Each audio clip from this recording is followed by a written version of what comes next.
নজর রাখবো পরবর্তী সংবাদে। লোকসভার পাশাপাশি বিধানসভার উপভোট এবং উপভোটের প্রচার চলছে জমজমাটভাবে। তবে উপনির্বাচনের বিজেপি প্রার্থী দীপক মজুমদার তাঁরই সমর্থনে একের পর এক জনসংযোগ অভিযান থেকে শুরু করে র্যালি আয়োজন এবং সেই র্যালিতে নিজেও পা মেলাচ্ছেন প্রার্থী, যে ছবি আজকে বুধবারও পরিলক্ষিত হলো।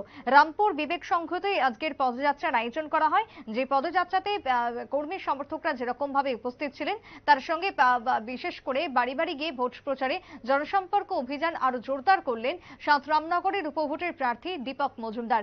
আজকের সকালে ভোট প্রচারে বেরিয়ে কি বক্তব্য উঠে এসেছে প্রার্থী দীপক মজুমদারের, শুনুন।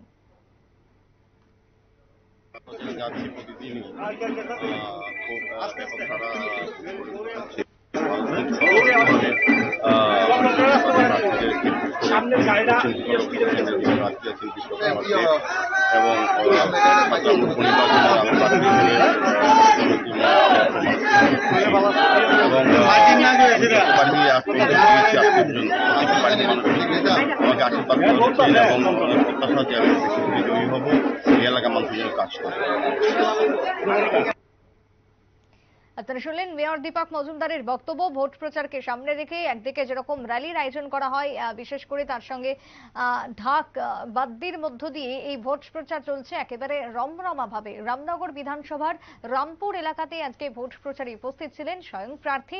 রামনগরে যেরকম শহরাঞ্চলে তিনি প্রচার করছেন, ঠিক তার পাশাপাশি শহরতলিতেও একইভাবে প্রচার জারি রেখেছেন রামনগরের উপনির্বাচনের বিজেপি প্রার্থী দীপক মজুমদার, এবং প্রচারে বেরিয়ে ব্যাপক সাড়াও তিনি পাচ্ছেন, এমনটাই অভিমত ব্যক্ত করলেন প্রার্থী। ছোট্ট বিরতির পর ফিরবো, সঙ্গে থাকুন।